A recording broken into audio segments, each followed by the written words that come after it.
السلام علیکم ناظرین، میں محمد اسلم حسین سیاست کی عالمی خبروں میں آپ سب کا استقبال کرتا ہوں۔ امریکی صدر ڈونلڈ ٹرمپ کے چین سمیت دنیا کے دیگر ملکوں سے درآمدی اشیاء پر اضافی ڈیوٹی عائد کرنے کے بعد عالمی اسٹاک مارکیٹوں میں شدید مندی کا رجحان برقرار ہے۔ خبر رساں ایجنسی رویٹرز کے مطابق آج عالمی اسٹاک مارکیٹوں میں مزید گراوٹ اس وقت دیکھنے میں آئی جب چین نے کہا ہے کہ وہ صدر ٹرمپ کے اقدامات کے جواب میں امریکی اشیاء پر 34% اضافی محصولات عائد کرے گا۔ چین کے اعلان کے بعد عالمی تجارتی جنگ میں شدت آ گئی ہے، جس نے سرمایہ کاروں کو ہلا کر رکھ دیا ہے اور آنے والے دنوں میں کساد بازاری کے خدشات کو بڑھا دیا ہے۔ حالیہ تجارتی جنگ نے کورونا کی عالمی وبا سے بحال ہونے والی بین الاقوامی اسٹاک مارکیٹوں کو سب سے بڑے نقصان سے دوچار کیا ہے۔ دنیا بھر کی اسٹاک مارکیٹس میں بین الاقوامی کمپنیوں کی کارکردگی کا جائزہ لینے والے اداروں کے مطابق اس وقت مندی کا رجحان ہے اور اس میں شدت آ رہی ہے۔ دوسری طرف صدر ڈونلڈ ٹرمپ نے اس تاثر کو مسترد کر دیا ہے کہ ان کے اقدامات سے عالمی تجارتی جنگ چھڑ رہی ہے اور اسٹاک مارکیٹس کریش کر رہی ہے۔ فلسطینی پناہ گزینوں کے لیے اقوام متحدہ کے ادارے نے کہا ہے کہ جب سے اسرائیل نے گزشتہ ماہ غزہ کی پٹی پر دوبارہ بمباری شروع کی ہے، 1,42,000 سے زیادہ لوگ بے گھر ہو چکے ہیں۔ جب سے غزہ میں جنگ شروع ہوئی ہے، لگ بھگ 19 لاکھ لوگ، جن میں ہزاروں بچے بھی شامل ہیں، بمباری، خوف اور نقصان کے درمیان بار بار جبری نقل مکانی سے گزر چکے ہیں۔ جنگ بندی کے خاتمے نے نقل مکانی کی ایک اور لہر کو جنم دے دیا ہے، جس نے صرف 18 اور 23 مارچ کے درمیان 1,42,000 سے زیادہ افراد کو متاثر کیا ہے۔ لبنان کے صدر جوزف اون نے آج مشرق وسطیٰ کے لیے نائب امریکی ایلچی مورگن اورٹیکس سے ملاقات کے دوران جنوبی لبنان کی تازہ ترین پیش رفت پر تبادلہ خیال کیا۔ لبنانی ایوان صدر کے ایک بیان کے مطابق دونوں نے جنوبی لبنان، اسرائیل اور حزب اللہ کے درمیان نازک جنگ بندی کو یقینی بنانے کے لیے کام کرنے والی بین الاقوامی مانیٹرنگ کمیٹی ہمہ گیر جنگ، اسرائیل کے ملک سے انخلاء اور جنوب کی صورتحال سے متعلق امور پر تبادلہ خیال کیا۔ لبنان کے صدر جوزف اون اور نائب امریکی ایلچی اورٹیکس نے لبنان اور شام کی سرحد کی صورتحال پر بھی تبادلہ خیال کیا۔ امریکی میڈیا کے مطابق امریکی خفیہ ادارے نیشنل سیکورٹی ایجنسی کے سربراہ اور ان کے نائب کو برطرف کر دیا گیا۔ واشنگٹن پوسٹ نے امریکی حکام کا حوالہ دیتے ہوئے کہا کہ جنرل نموتھی ہاف کو 1 سال سے کچھ زیادہ عرصہ پر عہدے پر رہنے کے بعد برطرف کر دیا گیا۔ حکام نے ہاف کی برطرفی کی کوئی وجہ نہیں بتائی۔ ہاف امریکی سائبر کمانڈ کے سربراہ کے طور پر بھی خدمات انجام دے رہے تھے، جو پینٹاگون کا سائبر جنگی ادارہ ہے اور سائبر حملوں اور دفاعی کارروائیوں کا انتظام کرتا ہے۔ اخبار کے مطابق نائب NSA وینڈی نوبل کو بھی برطرف کر کے پینٹاگون میں کسی اور عہدے پر تعینات کر دیا گیا۔ NSA امریکی حکومت کا سب سے بڑا اور خفیہ سگنلز انٹیلیجنس ادارہ ہے۔ پینٹاگون نے فوری طور پر AFP کی تبصرے کی درخواست کا جواب نہیں دیا۔ اسرائیلی فوج نے غزہ میں حماس کے چیف منی ایکسچینجر سید احمد عابد خضری کو ہلاک کر دیا۔ اسرائیل ڈیفنس فورس نے آج ایک بیان میں کہا ہے کہ اس نے سید احمد عابد خضری کو ہلاک کیا ہے، جو مبینہ طور پر غزہ شہر میں حماس کا منی ایکسچینجر تھا۔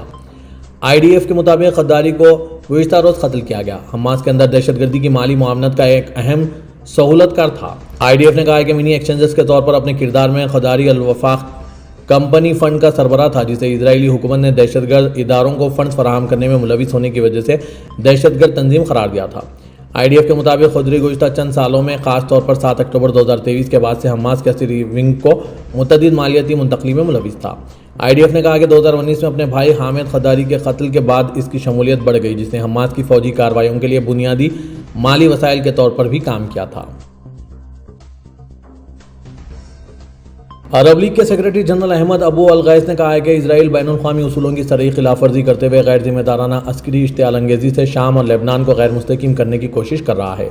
عرب نیوز کے مطابق جاری بیان میں سیکرٹری جنرل احمد ابو غیث نے افسوس کا اظہار کرتے ہوئے کہا کہ عالمی برادری کے بے عملی سے صہیونی ریاست کو مزید حوصلہ افزائی ہو رہی ہے۔ سعودی پریس ایجنسی میں شائع بیان کے مطابق سیکرٹری جنرل نے کہا کہ اسرائیل کی جانب سے فلسطینی سرزمین لبنان اور شام کے خلاف شروع کی گئی جنگ لاپرواہی کے نئے دور میں داخل ہو گئی ہے۔ دستخط شدہ معاہدوں کی جان بوجھ کے خلاف ورزی کی جا رہی ہے، ملکوں پر قبضے کیے جا رہے ہیں اور مزید شہریوں کو مارا جا رہا ہے۔ انہوں نے کہا کہ لبنان میں ٹارگٹ کلنگ کا دوبارہ آغاز ناقابل قبول ہے اور یہ جنگ بندی معاہدے کی خلاف ورزی ہے جو لبنان کے ساتھ گزشتہ سال طے پایا تھا۔ انہوں نے مزید کہا کہ اسرائیلی کارروائیاں ملک کے اندرونی ایجنڈے پر مبنی ہیں، جبکہ اس کی وجہ سے شہریوں کی زندگیاں اور علاقائی امن داؤ پر لگا ہوا ہے۔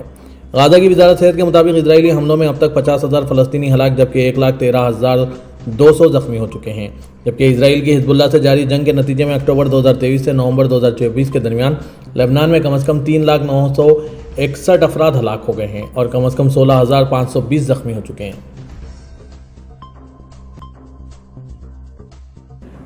ایرانی صدر مسعود پزیشکیان نے آج ہفتے کے روز اپنے نائب پارلیمانی امور کو انٹارکٹیکا کے مہنگے دورے پر برطرف کر دیا کیونکہ ملک شدید معاشی بحران کے درمیان افراط زر سے دوچار ہے۔ حالیہ دنوں میں سوشل میڈیا پر شیئر کی گئی ایک تصویر میں اب سابق نائب صدر شہرام دیوری کو ایک خاتون کے ساتھ دکھایا گیا جس کی شناخت ان کی اہلیہ کے طور پر کی گئی اور وہ پلانس کروز جہاز کے قریب پوز دیتے ہوئے دکھائی دے رہے ہیں۔ ڈچ پرچم والے جہاز نے 2009 سے انٹارکٹیکا میں لگژری مہمات کی پیشکش کی ہے۔ ایک ایجنسی نے 8 دن کے سفر کی قیمت 3,885 یورو فی شخص مقرر کی ہے۔ ایرانی صدر نے سرکاری اینا نیوز ایجنسی کی طرف سے آج ہفتے کے روز شائع ہوئے ایک خط میں لکھا، ایک ایسے تناظر میں جہاں آبادی پر معاشی دباؤ زیادہ ہے، حکام کے مہنگے تفریحی دورے چاہے وہ اپنی جیب سے ادا کیے جائیں نہ تو قابل دفاع ہیں اور نہ ہی قابل جواز۔ ایرانی صدر نے ہفتے کے روز سرکاری اینا نیوز ایجنسی کے ذریعے شائع ایک خط میں لکھا جس میں دیوری کو برطرف کر دیا گیا۔ امریکہ میں سعودی سفارت خانے نے سعودی پروفیسر ڈاکٹر مبارک قحطانی کو شعبہ تعلیم میں مثالی خدمات پر میلکم بیلڈرج نیشنل کوالٹی ایوارڈ برائے 2025 دیے جانے پر مبارکباد پیش کی۔ اخبار 24 کے مطابق سعودی سفارت خانے کا کہنا تھا کہ ڈاکٹر مبارک کو ملے ایوارڈ مملکت کے لیے فخر کا باعث ہے اور اس بات کا ثبوت ہے کہ مملکت کے تعلیمی اداروں سے منسلک اس شعبے کی حقیقی ترقی کے لیے سنجیدگی سے کوشاں ہیں۔ خیال رہے کہ ڈاکٹر مبارک قحطانی شاہ سعود یونیورسٹی میں لسانیت و ترجمے کے پروفیسر اور شعبہ ترقیاتی امور اور معیار کے ڈین ہیں۔ انہوں نے یونیورسٹی کے مختلف شعبے تدریسی کمیٹی، ڈپارٹمنٹ ہیڈ، شعبے تحقیق اور ٹرینر کے طور پر بھی مثالی خدمات انجام دیے ہیں اور اہم عہدوں پر بھی فائز رہے۔ پروفیسر قحطانی کی متعدد ریسرچ شائع ہو چکی ہے جبکہ 4 کتابوں کا عربی میں ترجمہ بھی کیا جن میں ترجمے کا مستقبل اور ٹیکنالوجی، ترجمہ ہر شے تبدیل کر دیتا ہے، لسانیت و اپلیکیشن شامل ہیں۔ سعودی عرب میں ریاض جنرل ٹرانسپورٹ کا کہنا ہے کہ عید الفطر کی تعطیلات کے بعد ریاض میٹرو سروس کے اوقات آج 5 اپریل سے معمول کے مطابق کر دیے گئے۔ سبق نیوز کے مطابق ریاض ٹرانسپورٹ کی جانب سے جاری تفصیلات میں کہا گیا ہے کہ میٹرو سروس اوقات رمضان مبارک اور عید کی تعطیلات کے موقع پر تبدیل کیے گئے تھے جو آج ہفتے سے معمول کے مطابق کر دیے گئے۔ میٹرو سروس صبح 6 بجے سے شروع ہو رہی ہے اور رات 12 بجے تک جاری رہے گی۔ اس دوران مختلف علاقوں کے لیے شٹل بس سروس بھی معمول کے مطابق لوگوں کو میٹرو اسٹیشن لانے اور لے جانے کے لیے مہیا کر دی گئی۔ خیال رہے کہ رمضان مبارک میں ریاض میٹرو کے اوقات کار میں تبدیل کرتے ہوئے صبح 6 بجے کے بجائے 8 بجے کیا گیا تھا جبکہ رات کو 12 بجے کے بجائے 2 بجے تک مقرر کیا گیا تھا تاکہ رمضان مبارک میں معاملات میں تبدیلی ہونے پر لوگوں کو سہولت فراہم کی جا سکے۔ سعودی فلم فیسٹیول نے سعودی پروڈیوسر خاتون ولا بحفظ اللہ کو جیوری کمیشن میں شامل کرنے کا اعلان کیا۔ سبق ویب سائٹ کے مطابق سعودی فلم فیسٹیول نے social media platform X پر اپنے آفیشیل اکاؤنٹ میں کہا ہے کہ 11ویں ایڈیشن میں طویل دورانیہ کی فلموں کے مقابلے کے لیے جیوری کے ارکان کا تعین کیا گیا۔ یہ ایڈیشن 17 سے 23 اپریل کے دوران زہران میں واقع کنگ عبدالعزیز کلچرل سینٹر اسرا میں منعقد ہوگا۔ اسے سنیما سوسائٹی کی تنظیم اسرا اور فلم اتھارٹی کی معاونت سے منعقد کیا جا رہا ہے۔ سعودی فلم فیسٹیول نے کہا ہے کہ جیوری میں سعودی پروڈیوسر ولا بحفظ اللہ کے علاوہ مراکشی ہدایت کار اسماعیل فروخی جیوری کے سربراہ ہوں گے اور کینیڈین فلسفہ و بصری میڈیا کے پروفیسر مارکس بھی جیوری کا حصہ ہوں گے۔ کنگ سلمان سینٹر برائے انسانی امداد نے شام، لبنان اور سوڈان میں امدادی سامان تقسیم کیا ہے۔ سبق ویب سائٹ کے مطابق شام کے دارالحکومت دمشق کے قریب السیدہ زینب دہی علاقے کے 146 مستحق خاندانوں میں امدادی سامان تقسیم کیا گیا۔ اسی طرح زمین نامی دہی علاقے میں 125 غذائی پیکٹ تقسیم کیے گئے۔ لبنان کے دارالحکومت بیروت میں 237 غذائی پیکٹ تقسیم کیے گئے جن سے 1185 افراد مستفید ہوئے۔ لبنان میں سردی سے بچنے کے لیے گرم کپڑے اور کمبل بھی تقسیم کیے گئے ہیں۔ دوسری طرف سوڈان کے نہر النیل قصبے میں بھی 200 غذائی پیکٹس تقسیم ہوئے جن سے 12,000 افراد مستفید ہوئے۔ سعودی محکمہ تعلیم جدہ نے گرما کا جدول جاری کرتے ہوئے کہا ہے کہ کل اتوار کو تمام سرکاری و نجی اسکول کھل جائیں گے۔ سبق ویب سائٹ کے مطابق محکمہ تعلیم نے کہا ہے کہ تمام اسکولوں میں اسمبلی 6:45 پر ہوگی جبکہ ٹھیک 7 بجے پہلی کلاس شروع ہو جائے گی۔ محکمے نے کہا ہے کہ شام کے اسکولوں میں لڑکوں کی پہلی کلاس 6:30 پر جبکہ لڑکیوں کے شام کے اسکول میں 3:30 بجے پہلی کلاس ہوگی۔ محکمے نے تمام طلبہ اور والدین سے تعاون کرنے کی اپیل کرتے ہوئے غیر حاضری سے خبردار کیا۔ پاکستان کے وزیر خزانہ محمد اورنگزیب نے کہا ہے کہ معیشت درست سمت میں گامزن ہے اور اس کے اثرات عوام تک پہنچانے کے لیے اقدامات کیے جا رہے ہیں۔ آج ہفتے کو اسلام آباد میں پریس کانفرنس سے خطاب میں وزیر خزانہ نے بتایا کہ ذخائر میں اضافہ ہو رہا ہے۔ ترسیلات زر ریکارڈ $36 ارب تک جبکہ ایکسپورٹ $13 ارب تک جائیں گے۔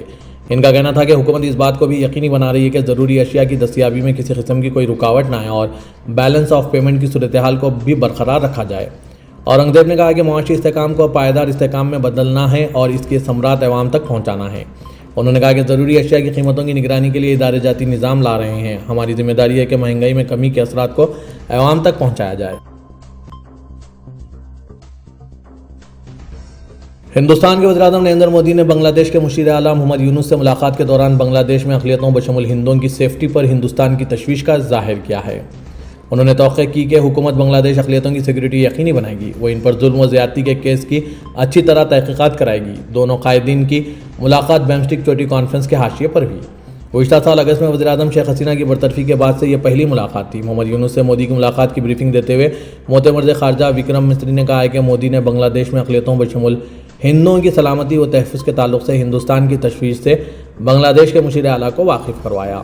وزیر اعظم ہند نے توقع ظاہر کی کہ حکومت بنگلہ دیش اقلیتوں کا تحفظ یقینی بنائے گی۔